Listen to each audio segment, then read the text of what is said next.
Subscription کے button کو دبائیے اور ساتھ بیل آئیکن پر کلک کیجیے تاکہ آپ کو تمام ویڈیو فوراً مل سکیں۔ اس ویڈیو پسند آنے کی صورت میں اسے لائک، کمنٹ اور شیئر کرنا مت بھولیں۔ اس رات راڈر کے حکم سے کیمپ کے ارد گرد پہرا زیادہ لگایا گیا، پھر بھی چند ایک جانباز مجاہد کیمپ کے ایک گوشے میں پہنچ گئے۔ وہ بہت سے سپاہیوں کو قتل کر آئے اور ان کے گھوڑوں پر تیر چلا کر کئی گھوڑے لڑائی کے لیے بیکار کر دیے۔ آج اس جنگ کا آخری دن ہوگا، صبح راڈرک نے قہر بھری آواز میں کہا۔ آج میں خود آگے جاؤں گا۔ میں نے ابھی گوتھوں کو آگے نہیں بھیجا۔ اس نے گوتھوں کے جرنیل سے کہا، اپنے گوت جانبازوں سے کہہ دو کہ میں فتح کا صحرا تمہارے سر باندھنا چاہتا ہوں۔ میری قوم کے دستوں نے مجھے بہت شرمسار کیا ہے۔ یہ وہی جرنیل تھا جسے میرینا نے قائل کرنے کی کوشش کی تھی کہ وہ عین لڑائی کے دوران گوتھوں کے دستوں کو ساتھ لے کر مسلمانوں سے جا ملے، لیکن وہ نہیں مان رہا تھا۔ میرینا نے اسے ایک لڑکی کی جھلک دکھلا کر کہا تھا کہ یہ ہے تو شہنشاہ کے لیے، لیکن موقع پیدا کر کے اس جرنیل کے پاس آ جایا کرے گی۔ میرینا نے اس لڑکی کو ایک سفوف دینا تھا جو لڑکی نے لڑائی کے دوران رات کو اس جرنیل کو پلانا تھا، لیکن یہودی ساحر نے اس لڑکی کو قربانی کے لیے مانگ لیا اور میرینا کی سکیم دھری رہ گئی۔ درہ قابلید کی جنگ کے تیسرے دن گوتھوں کے دستے مسلمانوں پر حملے کے لیے آئے۔ ان میں گھڑ سوار دستہ بھی تھا، ان کے پیچھے دوسرے پیادہ سوار اور دستے تھے، ان کے درمیان راڈرک تھا۔ اس کا سہ رنگا جھنڈا بلند تھا، وہ اپنے سفید گھوڑے اوریلیا پر سوار تھا اور اس کے ارد گرد اس کے گھڑ سوار محافظ تھے۔ طارق بن زیاد نے اس کا پرچم دیکھا تو گھوڑا دوڑاتا ہوا اپنے دستوں کے آگے چلا گیا۔ اس کے محافظ اس کے پیچھے گئے، لیکن اس نے محافظوں کو پیچھے بھیج دیا اور اپنے سالار مغیث رومی کو بلایا۔ اس کے کان میں کچھ کہا۔ مغیث رومی اندلس کی زبان بولتا اور سمجھتا تھا۔ وہ طارق بن زیاد کی بات سن کر آگے چلا گیا۔ ہم شہنشاہ اندلس کو خوش آمدید کہتے ہیں، مغیث رومی نے اعلان کیا۔ ہمارے سپہ سالار طارق بن زیاد کہتے ہیں کہ شہنشاہ راڈرک اگر لڑنے کے ارادے سے آئے ہیں تو میری طرح محافظوں کے حفاظتی حصار سے نکل کر سامنے آئیں۔ اگر تم میں کوئی مجھ جیسا بادشاہ ہوتا تو میں آگے آتا، راڈرک نے اعلان کرایا۔ لٹیروں کے سردار کے سامنے جانا شہنشاہ کی توہین ہے، اپنے بادشاہ کو ساتھ لانا تھا۔ ہم تمہیں اپنے بادشاہ کے پاس جلدی پہنچا دیں گے، طارق بن زیاد نے اعلان کرایا۔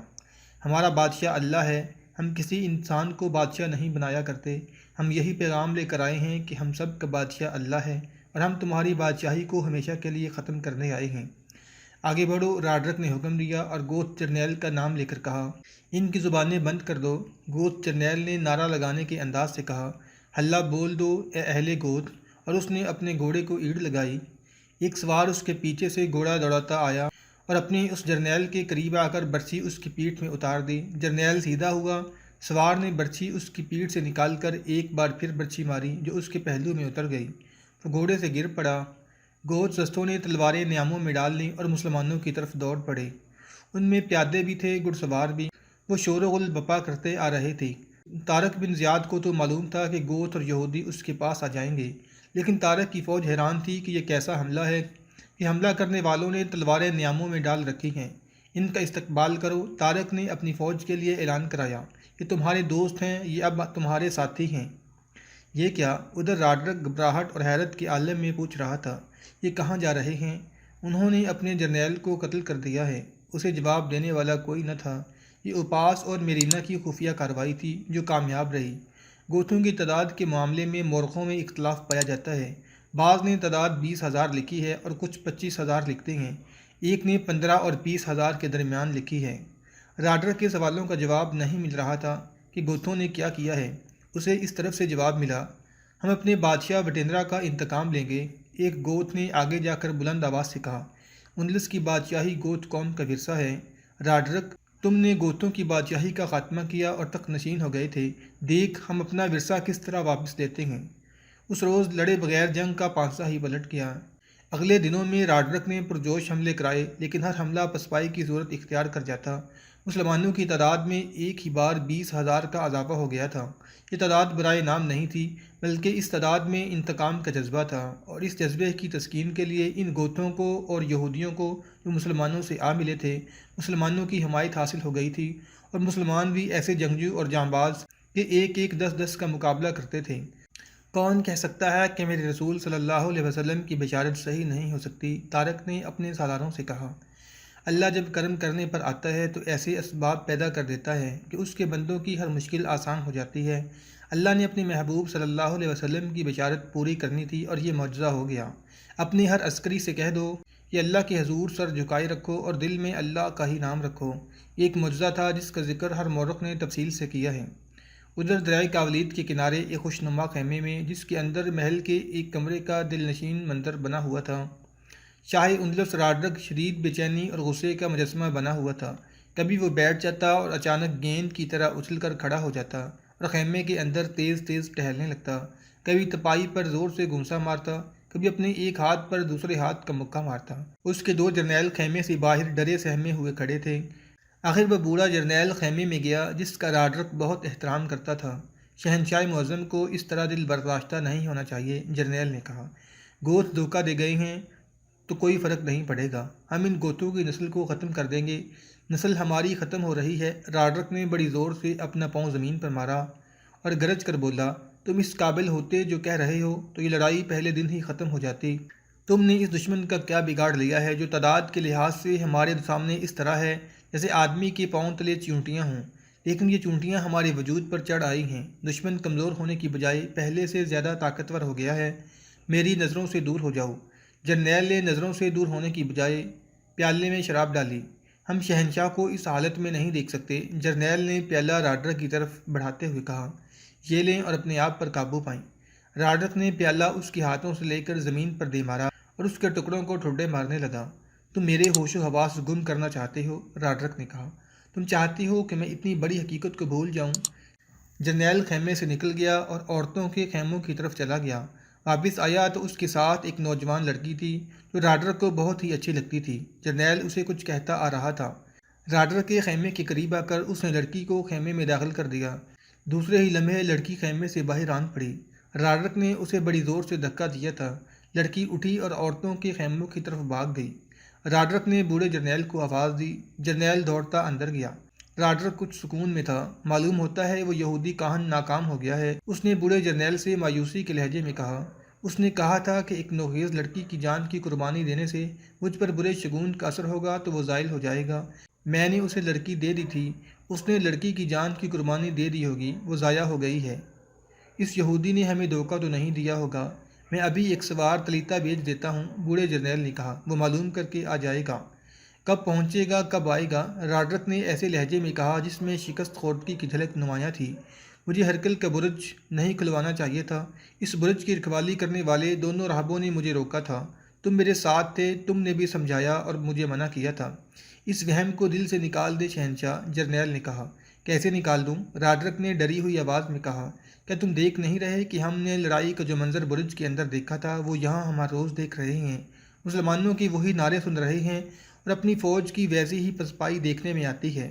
میں نے برج کے لڑائی کے منظر میں اپنے آپ کو دیکھا تھا، پھر میں نے اپنے گھوڑے کو میرے بغیر بھاگتے دوڑتے دیکھا تھا، اور وہ لڑکی پھر میرے خوابوں میں آنے لگتی ہے جسے میں نے پمپلونا میں قتل کیا تھا۔ مورخ لینپول اندلس کے دور کے 3 مورخوں کے حوالوں سے لکھتا ہے کہ راڈرک پر یہ دونوں برج اور لڑکی آسیب کی طرح سوار ہو گئے تھے۔ یہودی ساحر جس نے اسے اس آسیب سے نجات دلانی تھی میرینا کے ہاتھوں مارا جا چکا تھا۔ 20-22 ہزار گوت اس کا ساتھ نہ صرف چھوڑ گئے تھے بلکہ اس کے خلاف لڑ رہے تھے۔ اس کے پاس نفری بھی بہت زیادہ تھی، لیکن نفری حوصلہ ہار بیٹھی تھی۔ میدان جنگ پر طارق بن زیاد چھایا ہوا تھا۔ جنگ کاولید کا 8واں دن طلوع ہوا۔ راڈرک نے اپنی تمام افواج کو میدان میں نہایت اچھی ترتیب میں کھڑا کیا۔ وہ اپنے سفید گھوڑے اوریلیا پر سوار تھا۔ گھوڑا اپنی فوج کی صفوں کے آگے دوڑتا، روکتا اور اعلان کرتا کہ آج کی لڑائی کو فیصلہ کن بنانا ہے۔ اگر آج تم نے دشمن کو شکست دے دی تو اتنا انعام دوں گا کہ تمہاری آنے والی نسلیں بھی شہنشاہ راڈرک کو یاد کیا کریں گی۔ اے قوم گوت، طارق بن زیاد اپنی فوج سے مخاطب تھا، تم آج شکست کھا گئے تو اندلس میں تمہاری نسل ختم کر دی جائے گی۔ تمہاری کسی عورت اور کسی بچے کو راڈرک زندہ نہیں رہنے دے گا۔ اور اے قوم بربر، کیا تم نے کبھی کسی سے شکست کھائی تھی؟ اگر اب شکست کھا بیٹھے تو کہاں جاؤ گے؟ تم پہلی بار کسی دوسرے ملک میں آئے ہو۔ عربی مسلمان کئی دوسرے ملکوں کو سلطنت اسلامیہ میں شامل کر چکے ہیں۔ کیا تم اپنے عربی بھائیوں سے کہلوانا پسند کرو گے کہ بربر کسی دوسرے ملک میں جانے کے قابل ہی نہ تھے؟ نہیں طارق، نہیں۔ بربروں کے لشکر سے ہزاروں آوازیں بلند ہوئیں، ہم تیرے ساتھ ہیں، تیرے ساتھ رہیں گے۔ حملہ آوروں کے نعروں سے نہ ڈرو، راڈرک اپنی فوج سے کہہ رہا تھا۔ یہ کسی بادشاہ کی فوج نہیں، یہ ڈاکو ہیں، لٹیرے ہیں۔ اے اہل اسلام، طارق اپنے لشکر کو للکار رہا تھا، فتح تمہاری ہے، تم دشمن پر دہشت بن کر چھا چکے ہو، اور مت بھولو کہ یہ ہزاروں گوت اپنے ظالم اور گناہگار بادشاہ سے نجات حاصل کرنے کے لیے آئے ہیں۔ اللہ کا حکم ہے کہ جس بستی کے لوگوں پر ظلم ہو رہا ہو اور ان کی فریاد سننے والا کوئی نہ ہو، ان کی مدد کو پہنچو، اپنے ان گوت بھائیوں کو اس ظالم بادشاہ سے آزاد کرانے کے لیے اپنی جانیں قربان کر دو۔ ہم جانیں قربان کر دیں گے طارق، بربروں کے لشکر سے آوازیں اٹھیں، ہم جانیں قربان کر دیں گے۔ راڈرک نے حملے کا حکم دے دیا، اس کے سوار دستے سرپٹ گھوڑے دوڑاتے آئے۔ طارق نے اپنے سوار دستوں کو ہی آگے رکھا ہوا تھا۔ جب دشمن کے سوار کچھ دور ہی تھے تو طارق کے سوار دستوں کے پیچھے سے پیادہ سواروں کی سب سے آگے ہو گئے۔ یہ سب تیر انداز تھے، انہوں نے اندلسی سواروں پر تیر چلانے شروع کر دیے۔ یہ بڑی تیز تیر اندازی تھی، بربروں کی کمانیں بہت سخت تھیں، ان سے نکلے ہوئے تیر تیز جاتے اور عام کمانوں کی نسبت دور جاتے تھے۔ اندلسی سوار گرنے لگے، گھوڑوں کی رفتار کم نہ ہوئی۔ جب وہ قریب آئے تو تیر انداز بڑی تیزی سے اپنے سوار دستے کے پیچھے چلے گئے۔ مسلمان سوار تیار تھے، دونوں طرف کے سواروں کا شدید تصادم ہوا۔ جب سوار آپس میں گڈمڈ ہو گئے تو طارق کے اشارے پر ایک طرف سے گوت سواروں کا دستہ نکلا اور اس نے پہلو سے اندلسی سواروں پر حلہ بول دیا۔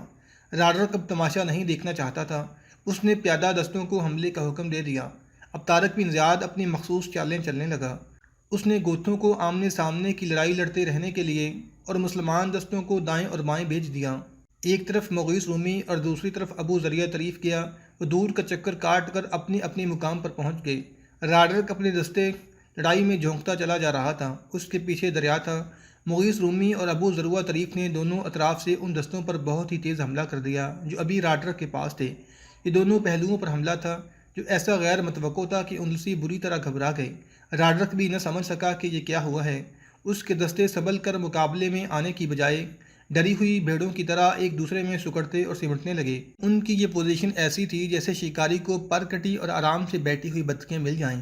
مجاہدین نے ان میں سے اس کو زندہ چھوڑا جس نے ان کے آگے ہتھیار ڈال دیے اور وہ بیٹھ گیا یا سجدے میں گر پڑا۔ ان میں 2 سالاروں نے ان اندلسیوں سے فارغ ہو کر راڈرک کے ان دستوں پر پیچھے سے حملہ کر دیا جو گوتھوں کے ساتھ آمنے سامنے کی لڑائی میں الجھے ہوئے تھے۔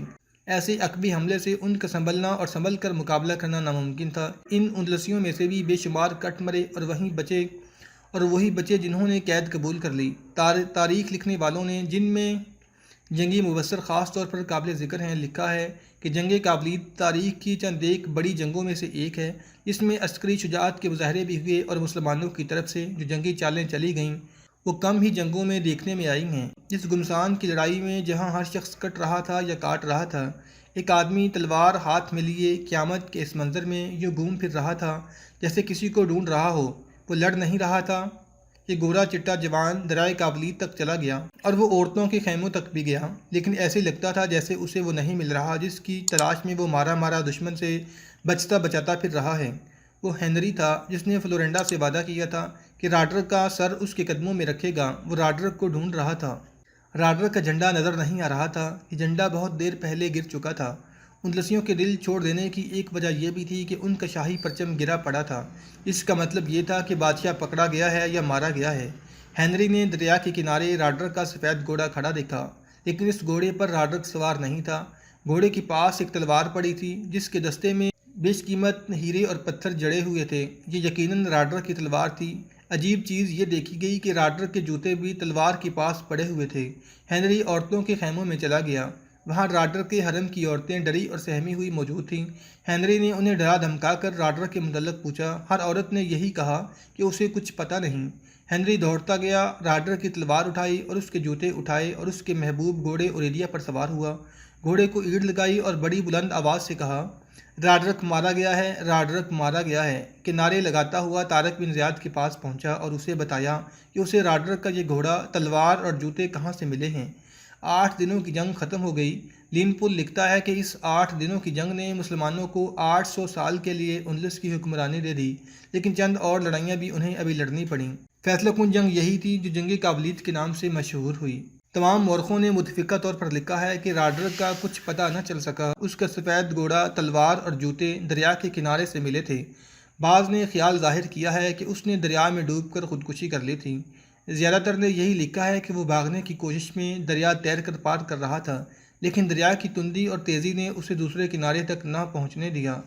مورخوں نے یہ خاص طور پر لکھا ہے کہ اندلس کے عیسائیوں میں یہ بات ایک عقیدے کے طور پر پھیل گئی تھی کہ راڈرک مرا نہیں، بلکہ وہ بدلے ہوئے روپ میں عیسائیت کا مبلغ اور محافظ بن کر واپس آئے گا۔ یہ عقیدہ بڑی لمبی مدت تک اندلس کے لوگوں میں مشہور رہا۔ اس دور کی جو دستاویزات تاریخ نویسوں کو ملی ہیں اور جن میں سے کچھ عجائب خانوں میں بھی رکھی ہیں، ایک اور بات سناتی ہیں، وہ یہ کہ راڈرک دریا میں ڈوب کر نہیں مرا تھا، بلکہ وہ ایک جزیرے میں چلا گیا تھا جہاں سانپوں کی بہتات تھی۔ ہر روز ایک سانپ راڈرک کو ڈستا تھا، لیکن راڈرک مرتا نہیں تھا۔ خدا نے اسے گناہوں کی سزا کے لیے خاصی لمبی عمر دی اور سانپ اسے ڈستے رہے، اور جب وہ مر گیا تو اس کا مردہ جسم سانپوں کی خوراک بنا۔ یہ روایت لکھنے والے تمام مورخ عیسائی ہیں۔ اس جنگ میں اندلس کی فوج کے 50,000 آدمی ہلاک ہوئے، جن میں نامی گرامی جرنیل بھی تھے اور اندلس کے نواب اور امراء بھی۔ راڈرک کی اس فوج کے 30,000 سپاہی اور چھوٹے بڑے عہدیدار جنگی قیدی بنے۔ تاریخ کے مطابق راڈرک کی فوج اپنے ساتھ بڑے لمبے لمبے رسے اس مقصد کے لیے لائی تھی کہ مسلمان جنگی قیدیوں کو باندھ کر لایا جائے گا، لیکن مسلمانوں نے انہی رسوں سے راڈرک کے 30,000 فوجی باندھ لیے اور انہیں پیچھے بھیج دیا۔